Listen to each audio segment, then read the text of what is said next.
अस्सलाम वालेकुम जी, मैं हूं ज़िया बलोच। सामीन, सबसे पहले तो बताऊं कि मैं आज बहुत ज़्यादा खुश हूं, एक्साइटेड बल्कि ओवर एक्साइटेड। और मैं इतना खुश हूं कि आपको चाहिए कि आप मुझे मुबारकबाद दें। उसकी वजह क्या है? बड़ी ठोस वजह है। अच्छा, अगर कुछ लोग समझ रहे हैं कि जनाब 8 फरवरी के इलेक्शन की डेट आ गई है, इस वजह से मैं शायद खुश हूं, तो नहीं, ये आपकी खामख्याली है।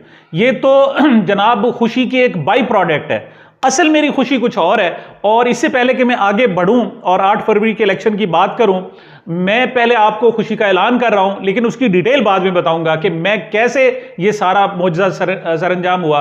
पहले ये हुआ जी कि आज से मैंने राजा रियाज साहब को, वही सामने साबिक अपोजिशन लीडर जो थे, उनको मैंने अपना पीरो मुर्शिद मान लिया। आज से वो मेरे पीर भी हैं, मेरे मुर्शिद भी हैं, रहनुमा भी हैं और सब कुछ है। और दूसरी बात, मुझे आज एहसास हो गया है कि हमारे यहां आइन वाइन कुछ नहीं होता। असल जो चीज है वो लंदन एग्रीमेंट है। उसकी ताकत का किसी से कोई मुआवजा किया ही नहीं जा सकता।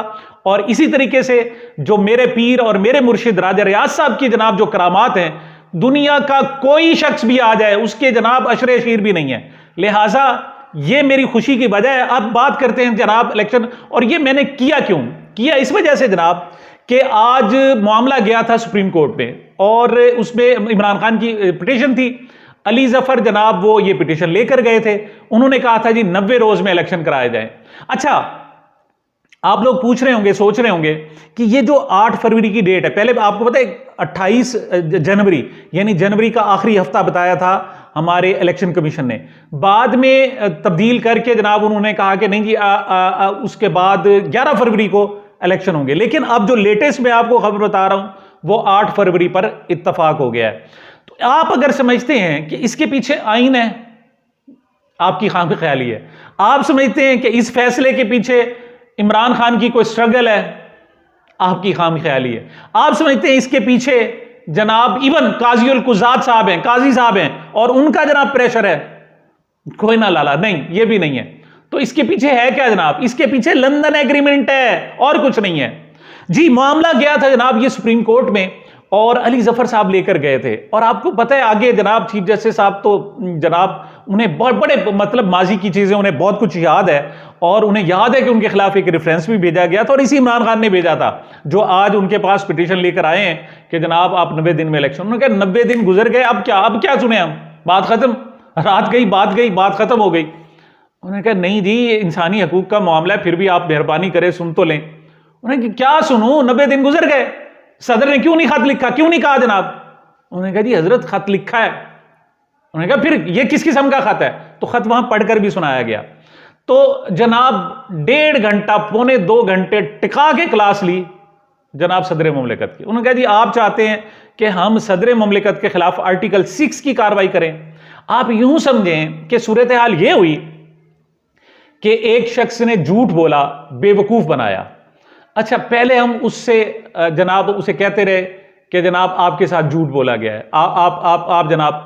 अब जब पता चल गया कि वाकई झूठ बोला है तो हम उल्टा मजाक उड़ा रहे, हो आपके साथ तो झूठ बोला गया, आपको तो बेवकूफ बनाया गया। सदर मुमलिकत के साथ ये हो रहा है।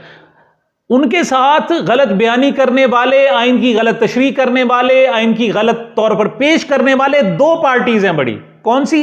इलेक्शन कमीशन है। सदर मुमलिकत ने बाकायदा उनको लेटर लिखा जी आए हम मुशावरत करें और आकर इलेक्शन की डेट देते हैं। उन्होंने कहा जी तू कित्थों, क्यों आए? तो जनाब उन्होंने मिलने से इनकार कर दिया था और उन्होंने एक लेटर लिखा था जी आपके पास इख्तियार नहीं है। और उसके बाद उन्होंने वजारत कानून इंसाफ को लिखा कि बताएं जी मैं सदर मुमलिकत हूं, मैं एक अदद बनाया गया हूं बार गलती से सही, लेकिन डॉक्टर आरिफ अलवी मुझे कहते हैं और मैं जनाब सदर हूं। और आइन ये कह रहा है जनाब आर्टिकल के तहत कि सदर को इख्तियार होता है, लेकिन मैंने जनाब इलेक्शन कमीशन को लिखा है कि जनाब ये मेरा इख्तियार है और आप आए मुशावरत करें। उन्होंने हमें जवाब में लिखा है कि नहीं नहीं नहीं नहीं नहीं नहीं नहीं, आप नहीं है। उसके बाद आइन कानून बन चुका है, आइन खत्म और कानून चलेगा, यानी उससे सुपीरियर। तो जनाब वजारत कानून इंसाफ ने 1 हफ्ते बाद जवाब दिया। उन्होंने कहा जी इलेक्शन कमीशन दुरुस्त कह रहा है, आपके पास इख्तियारात नहीं है। मतलब उस वक्त सदर मुमलिकत को बेवकूफ बना दिया कि आपके इख्तियार ही नहीं है। जैसे जनाब हमारे कायदे मोहतरम नवाज शरीफ साहब कहते थे कि पैसा नहीं पल्ले, पैसा पल्ले नहीं तेला ते कर दी मेला मेला। तो उस वक्त सदर मुमलिकत से कहा गया कि सदर साहब आपके पास तो इख्तियार ही नहीं है, आप ऐसे ही अमलियां मार रहे हैं। उस वक्त बेवकूफ़ बनाया गया। और आज जब सुप्रीम कोर्ट में गए तो फिर एक मरतबा उस पर कहा गया और कहा गया कि जनाब इख्तियार तो आपके पास था, आपने इस्तेमाल नहीं किया। उन्होंने कहा जी इस्तेमाल किया, लेटर लिखा। उन्होंने कहा ये क्या लेटर होता है जनाब? मतलब उस वक्त भी बेचारा आरिफ अलवी बेवकूफ़ था और आज फिर एक मरतबा आरिफ अलवी बेवकूफ़ है। लिहाजा अगर कोई कहता है कि 8 फरवरी की जो डेट की इलेक्शन आई है उसके पीछे सदर का रोल है, तो नहीं है जनाब। अच्छा, कोई समझते है कि आइन है इसके पीछे, तो आइन तो 90 रोज़ में कहता है, 90 रोज़ तो ख़त्म हो गई जनाब, वो तो हो ही नहीं सके, तो आइन भी नहीं है जनाब। दूसरा, इसके पीछे कोई समझते है कि सुप्रीम कोर्ट है, काजी साहब का हुक्म है, तो काजी साहब ने तो इसे कह दिया जनाब रात गई बात गई, 90 दिन गुजर गए, अब आप क्या चाहते हैं? आप चाहते हैं मैं जनाब सदर मुमलिकत के खिलाफ गद्दारी का मुकदमा कर दूं, गद्दारी की कार्रवाई करूं? उनका नहीं हजरत कार्रवाई। उन्होंने कहा जी फिर आपके लीडर हैं, जाके उन्हें फ़ोन करें, उन्हें कहेंगे डेट दे दें। मतलब बड़ा सादा सा मामला था। तो ये मामला अभी चल रहे थे कि जस्टिस अतर मिनल्ला साहब भी उस बेंच में बैठे हुए थे। उन्होंने कहा जी ऐसा करते हैं, ज़रा इलेक्शन कमीशन की बात सुन तो लेते हैं, उनका क्या मौक़िफ़ है। तो उन्होंने जनाब उनको बुलाया और उनके वकील जब आए उन्होंने कहा जी 11 फरवरी इलेक्शन हम कराने के लिए तैयार है। यकीन करें दम बखुद रह गए सारे, यानी मतलब पूरी कोर्ट और उसमें मौजूद सारे लोग कि अच्छा ये हो गया। तब जनाब मुझे पता चला, मुझे याद आए मेरे मुर्शिद राजा रियाज साहब। राजा रियाज साहब ने अगस्त में कह दिया था, उन्होंने कहा जी ये 15 फरवरी को इलेक्शन होंगे, उससे 2-4 दिन 5 दिन पहले हो सकते हैं या 2-4 दिन 5 दिन बाद में हो सकते हैं। आपको पता है इन्हीं सदर मुमलिकत ने जब उन्हें कहा था कि मुझे जनवरी में इलेक्शन का यकीन नहीं है, जनवरी की अगरचे डेट चुका है, इलेक्शन कमीशन दे चुका है, लेकिन सदर मुमलिकत ने हामिद पीर से जनाब इंटरव्यू में कहा था कि मुझे यकीन नहीं है, तो यही इलेक्शन कमीशन चढ़ दौड़ा था। उसने कहा तुम्हें क्यों गलत बयानी करते हो, हमने जब कह दिया होंगे तो इलेक्शन होंगे, जनवरी में होंगे। अब वो 11 फरवरी, मेरे राजा रियाज साहब, मेरे मुर्शिद, उनकी बात दुरुस्त साबित हुई है, किसी की नहीं जनाब। ना आइन, ना काज़ीउल कुज़ा, ना सदर मुमलिकत, ना कुछ और, ना पार्लियामेंट, कुछ भी नहीं है। सुपीरियर जनाब इन सब से ऊपर मेरे राजा रियाज साहब हैं। और अगर कोई ने कहे ना तो बेशक जनाब वो डफर आदमी है, बेशक बेवकूफ आदमी है, बेशक उसे बोलना नहीं आता, पहचानते को पहचानते कहते थे जनाब, ठीक है वो कहते हैं सब कुछ है, लेकिन ताकतवर है, उसकी डोरें बहुत ऊपर तक हैं, पहुंचा हुआ है जनाब। जितना मेरा राजा रियाज पहुंचा हुआ है उतना कोई और पहुंचा। तो मैं खुश इस वजह से हूं जनाब कि मैंने राजा रियाज साहब को आज से अपना पीरो मुर्शिद बना लिया है। हमारी हमसाई थी, मेरे बुजुर्ग थी, वो मुझे अक्सर कहती, मासी खाला बरकत उनका नाम था, बरकत माई, मुझे वो खाला बरकतें कहती थी, कहती वो उनको कहा जाता था। तो मुझे कहती थी कि आप बलोच ऐसा करो, बलोच साहब ऐसा करो, आप ना अपना कोई मुर्शिद रख लो, क्योंकि जिसका कोई पीर नहीं होता ना तो उसका जहन खाली होता है और वो मसाइल का शिकार होता है, आप कोई मुर्शिद रख लें। तो मैं उन्हें कहता माँ कोई मुर्शिद में, उन्होंने तो खिदमात भी मुझे की, उन्होंने कहा जी मेरी नज़र में 5-7 अच्छे मुर्शिद हैं, मतलब उनके यहाँ 11वीं भी अच्छी होती है, जुमेरातें भी अच्छी होती हैं, उर्स भी अच्छे होते हैं, माल शाल भी अच्छा मिलता है, आए रख लें। लेकिन मैंने अर्ज़ की अम्मा मुझे कोई समझ में आए, मुझे दिल में मुझे कोई बैठे तो मैं उसे मुर्शिद कहूँ। तो जनाब अगरचे हमारी खाला बरकतें आज चल बसी हैं, आज इस दुनिया में नहीं है, लेकिन आज मैं उनकी रूह को खुश कर रहा हूँ और मैं कह रहा हूँ जनाब कि मेरा मुर्शिद जो है वो राजा रियाज साहब है। पहुंचे हुए हैं जनाब, इंतहाई पहुंचे हुए हैं, सबसे बुलंद, उस जैसा तो कोई और है ही नहीं। और जनाब दूसरी बात यह है कि मुझे मेरे जो दोस्त थे, मेरे अहबाब थे, वो कहते थे कि तुम सियासी तौर पर बड़ा सख्त बोल जाते हो, माहौल इतना अच्छा नहीं है, आप मेहरबानी करके आइन वाइन को छोड़ दिया करो। तो आज सबके सामने मैं ऐलान कर रहा हूं जनाब, ऐलान मेरा यह है कि मेरी सारी जो अब तक वीडियोस थी उनको नादानी समझा जाए, जिसमें मैं आइन की बात करता था, कानून की बात करता था, इंसाफ की बात करता था, जमहूरियत की बात करता था, इंसानी हकूक की बात करता था। अब ऐसा नहीं है, अब तो जो मेरा राजा चाहेगा वही होगा। और आखिरी बात भी मैं आपको कह दूं, पिछले दिनों जनाब वो सुप्रीम कोर्ट में कार्रवाई थी ना जी, तो उन्होंने कहा जी साबिक आर्मी चीफ ज़ियाउल हक साहब, तो उनके जिक्र हुआ, तो साथ जो उनके वकील थे एजाजुल हक के, उन्होंने कहा जी वो साबिक सदर भी हैं। तो यकीन करें हमारे काजी जनाब काजी फाइज सब बड़ा कुट्टे, उन्होंने कहा खबरदार मेरी अदालत में अगर उसे तुमने सदर, मैं उसे सदर नहीं मानता, मैं उसे सदर नहीं मानता। तो मैं कहता हूं ये दिलेरी होती है और बंदा सीखता है। लिहाजा आज मैं भी काजी फाइज ईसा साहब से सीख रहा हूं और मैं कह रहा हूं खबरदार किसी ने पाकिस्तान को जमहूरिया कहा तो, खबरदार कहा तो, ये ममलिकत राजा रियाजिस्तान है, ये ममलिकत राजा, जमहूरियत नहीं है, यहां पर कोई जमहूरियत नहीं है। और यहां कोई टॉप पर कोई चीज मौजूद है तो वो जनाब लंदन एग्रीमेंट है। और उस लंदन एग्रीमेंट का अगर कोई शाहिद है तो वो मेरा मुर्शिद राजा रियाज साहब है।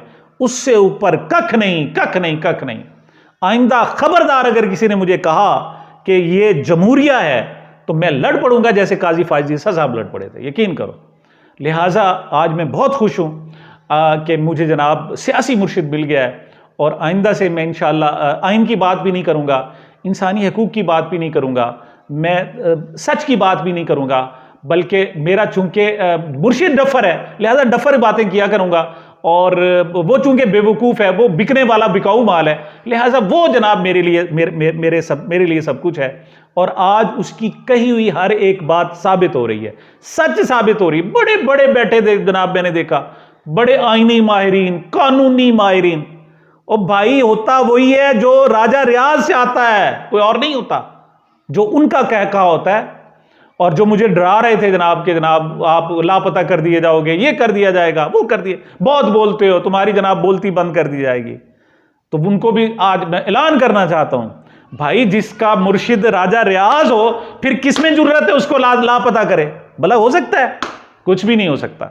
बहरहाल जनाब 8 फरवरी फाइनल हुई है डेट, पहले 11 फरवरी, पहले जनवरी का आखिरी हफ्ता इलेक्शन कमीशन ने कहा, फिर उन्होंने कहा जी 11 फरवरी, सुप्रीम कोर्ट में जाकर कहा और उन्होंने कहा नहीं सदर ममलिकत से मोहर भी लगवाएं, फिर भी बहरहाल कुछ ना कुछ सदर से मोहर भी लगवाएं, ना माने तो गन पॉइंट पे लगवा लें, बहरहाल यही है ना उसका मतलब।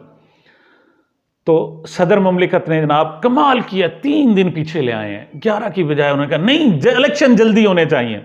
ये बहुत तखीर हो गई है। ये ऐसे है कि एक जनाब बड़े अफसर थे, उनके लिए जनाब 34 रोटियां लेके आए। उन्होंने कितनी रोटी लाए, नौकर से पूछा, उसने कही 34 रोटी। उसने कहा मैं कोई जानवर हूं, जाओ 2 रोटियां वापस करो, नहीं चाहिए, इतना मैं नहीं खा सकता, मेरे लिए 32 काफी है।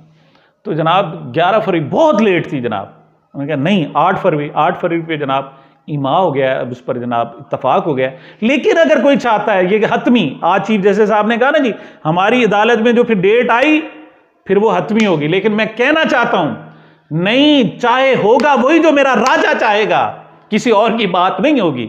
मेरे राजा ने कहा कि नहीं उत्ते थले कर लो थोड़ा बहुत तो हो जाएगा, या ज्यादा भी कहा कि साल ही तब्दील कर लो तो कुछ। बहरहाल मेरा जनाब जो यकीन है वो राजा साहब पर है, और राजा साहब साथ आपका मुर्शिद तो फिर सत्ते ही खैरा। और मुझे जो लोग जो डराते थे ना जी, तो अब मैं उन्हें कहता हूं कि राजा जे राजा मेरे दुख विच राजी, मैं सुख नु चुल्ले डामा। तो अब जनाब हमें परवाह ही नहीं है। और मेरे सियासी मुर्शिद के हवाले से आप एक तो एहतियात से बात कीजिएगा, मैं आपको कहता हूं कमेंट सेक्शन में भी आपने एहतियात से बात करनी है और कोई गलत बात नहीं कहनी, लेकिन बहरहाल अपनी राय का इजहार जरूर करना है। तो ये मेरी गुजारिशात थी। मुझे मेरे चैनल को अपनी मोहब्बतों और दुआओं में याद रखिएगा। मिलते हैं छोटे से वक्फे के बाद।